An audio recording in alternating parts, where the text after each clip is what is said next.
A few years ago, I discovered that I was right in the middle of that introvert, extrovert personality trait. That means I was equally excited to go out and have some fun, but I also loved being home, coming home, and being able to decompress and spend some time just with myself. And when I ended up getting divorced, I actually found that I really enjoyed being by myself. I could do what I wanted, when I wanted, how I wanted, without anybody telling me what to do. If I wanted to go out, I went out. If I wanted to stay in, I stayed in. And it was great. It felt like freedom. But I also realized that not everyone relishes being alone, especially when you're used to sharing your life with somebody or have shared your life with somebody for a long time. Finding yourself in the quiet can feel challenging because it can feel like our thoughts are running away from us. Like we can't stop those mind loops and those ruminations from happening because we're not distracted by other things going on around us. But one of the critical aspects of healing after divorce is that ability to not just be okay with being by ourselves, but actually learning to love that time where we are in communion with ourselves. And I want to share that there's a difference between loneliness and solitude. Loneliness feels heavy. Loneliness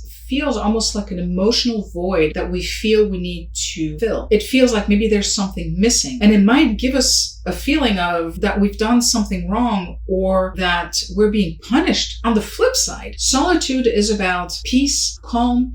It's about enjoying the time where we are alone with our thoughts, where we are away from other people so that we can be in communion with ourselves. When we choose to be in solitude, we give ourselves the chance to take a breather, reflect on our thoughts, our feelings, our emotions. We give ourselves the chance to grow and learn from our experience. Because let's face it, it's really difficult to listen to your innermost thoughts when you're constantly surrounded by chaos, noise, and activity. And there are a lot of benefits to embracing solitude. First, we learn more about who we are. We learn about ourselves, our emotions, our thoughts, our feelings, how we respond or react to different situations. We gain greater self-awareness and greater confidence. And we also get clear about what it is that we want and definitely what we don't want. Because it's not easy to try to figure out what it is that we want when we're just chasing butterflies, right? We're just chasing different things all the time on the go, never giving ourselves a chance to take a breath. Solitude allows us to do that so we can get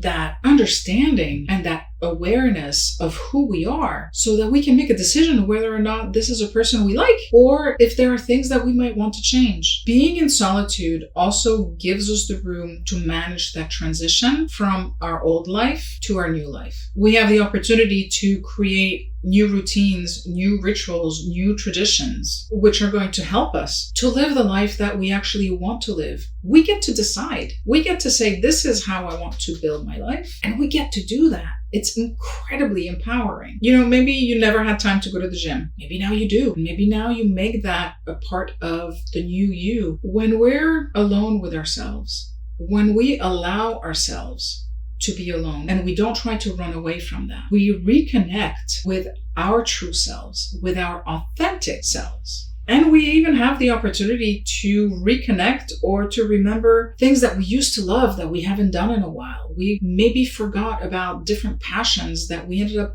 setting aside and we said, you know what? One day I'll pick that up again. Now is your time to pick those things up again. Now is also your time to let go of the person you felt you needed to be because you felt you needed to fit within a particular mold. Let that go. Be free. Decide who you want to be. And there are many things that you can do to rediscover yourself. You can journal, meditate. And I know meditation sometimes is a little bit but do a walking meditation. If you go walking or hiking in nature, don't put earplugs in or earphones in. Just go and listen to the sounds of nature. Maybe you have an opportunity to rediscover, like I said, old passions, new passions, things that you never thought you might be interested in that maybe would be cool to experience now. Maybe you want to write yourself a love letter, something that you want your innermost self to know, something you want your innermost self not to forget about who you are, about who the real you is. And we all can get stuck with those automatic negative thoughts.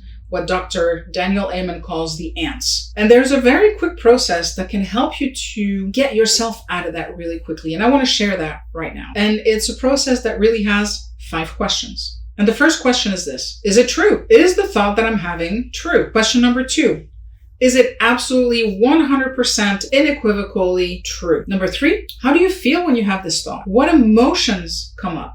What do you think about? Number 4, who would you be without that thought? That gets you to start thinking about things in a more positive way. And last but not least, number 5, turn the thought the opposite of what you just said and ask yourself, is the opposite true or maybe even more true than the original thought? This is going to take practice. Well, you might be thinking, this is all well and good, but how do I find joy in my own company? Like, give me something practical. So I'm going to ask you this. What do you enjoy doing? Do you remember what brings you joy?